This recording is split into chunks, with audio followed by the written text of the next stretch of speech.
साथियों, स्वागत है आपका हमारे YouTube चैनल में। प्रायः आजकल बेदखली के मामले बहुत सारे चल रहे हैं और बेदखली के प्रकरण में ये देखा जा रहा है कि कहीं कहीं अगर आपका कब्जा नहीं भी है तो आपको बेदखली की नोटिस दे दी जा रही है और कहा जा रहा है कि नहीं, आपने अवैध कब्जा किया हुआ है। तो अगर आपका किसी सार्वजनिक संपत्ति पर कोई कब्जा नहीं है और उस समय आपको किसी व्यक्ति मतलब न्यायालय द्वारा आपको बेदखली की नोटिस अगर थमा दी जाती है और कहा जाता है कि नहीं, आपने इस भूमि पर कब्जा किया है, आपके ऊपर बेदखली की कार्रवाई चलाई जाएगी और आप जानते हैं कि आपका कब्जा भी नहीं है, फिर भी आपको अगर नोटिस दे दी गई, तो ऐसे में क्या करें और किस प्रकार से उस कार्रवाई को समाप्त कराया जाए। अगर आपको बेदखली की नोटिस दे दी गई और आपका कब्जा भी नहीं है तो सर्वप्रथम तो अगर आपको ऐसे किसी मामले में अगर नोटिस दे दी जाती है तो आप उस संबंधित न्यायालय के समक्ष जाएं और उस न्यायालय के समक्ष इस तथ्य को रखें, कहें कि, और यदि आज तक आपने हमारे चैनल को सब्सक्राइब न किया हो तो ऐसी जानकारियों के लिए कृपया हमारे चैनल को सब्सक्राइब करें। मेरा उस भूमि पर जिस भूमि से बेदखली के लिए नोटिस दी गई है उस भूमि पर अगर आपका कोई कब्जा दखल नहीं है तो आप सर्वप्रथम ये लिखित रूप में एफिडेविट के साथ उस न्यायालय को दें कि मेरा इस भूमि पर कोई कब्जा दखल नहीं है और ये जो नोटिस जारी की गई है ये गलत है, इसको वापस लिया जाए। इन तथ्यों के साथ आप उस न्यायालय के समक्ष जाएं और अपनी बात को रखें और अगर जो आपको नोटिस प्रेषित की गई हो विधिक प्रक्रिया के अंतर्गत सही सीमांकन नहीं किया गया है उसका, तो आप एक प्रार्थना पत्र दे करके रिशिपाल वर्सेस यूपी स्टेट में वर्णित रूलिंग का हवाला देते हुए और अन्य विधि व्यवस्थाओं का हवाला देते हुए उस पत्रावली में ही पुनः सीमांकन की मांग को कर सकते हैं कि नहीं, उस जमीन का सीमांकन आप कराइए, मेरा कोई कब्जा दखल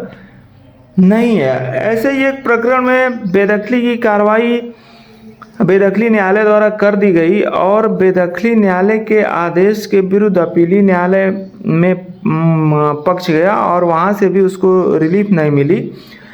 तो उस पक्ष द्वारा माननीय उच्च न्यायालय के समक्ष रीट याचिका योजित की गई और रीट याचिका में उसने ये कहा कि उसका निर्माण उसके पूर्वजों के समय से अस्तित्व में है और याची ने ग्राम सभा से संबंधित भूमि पर कोई भी कब्जा दखल अपना नहीं दर्शाया और कहा कि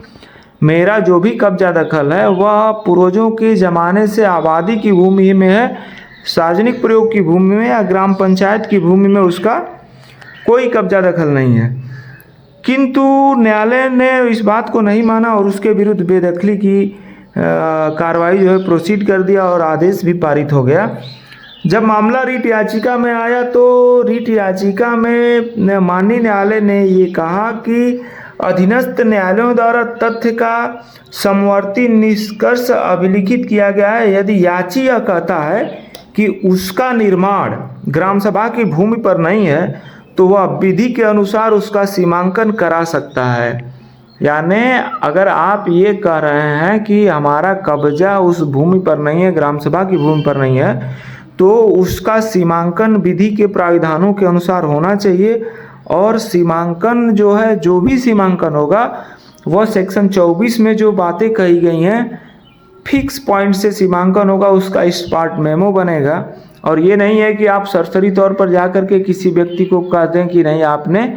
ग्राम सभा की भूमि पर अवैध कब्जा किया हुआ है, आपको बेदखल किया जाएगा। तो माननीय उच्च न्यायालय ने कहा कि यदि वह व्यक्ति यह कहता है कि नहीं, ग्राम सभा से संबंधित भूमि पर उसका कोई अधिकार नहीं दर्शाता है, तो अधीनस्थ न्यायालयों द्वारा यह तर्क समवर्ती निष्कर्ष लिखित किया गया है। यदि याची यह कहता है कि उसका निर्माण ग्राम सभा की भूमि पर नहीं है तो वह विधि के अनुसार उसका सीमांकन करा सकता है। यह विधि व्यवस्था आप देख पाएंगे नाजिर अली बनाम state of UP 2013 RLT page 328 और ऐसी ही विधि व्यवस्था आप देख पाएंगे बाबा सुखू माध्यमिक प्रभु देवी इंटर कॉलेज बनाम state of UP 2020 RD page 216, Omvir बनाम state of UP 2020 RD page 558, Ajit बनाम state of UP 2020 RD page 409, Neelam Singh बनाम state of UP 2020 RD page 252 पर इस प्रकार की विधि व्यवस्था आप ले सकते हैं, देख सकते हैं और इन विधि व्यवस्थाओं के आधार पर आप जो है अपने विरुद्ध बेदखली की कार्रवाई को समाप्त करा सकते हैं और बेदखली की कार्रवाई को निरस्त करा सकते हैं।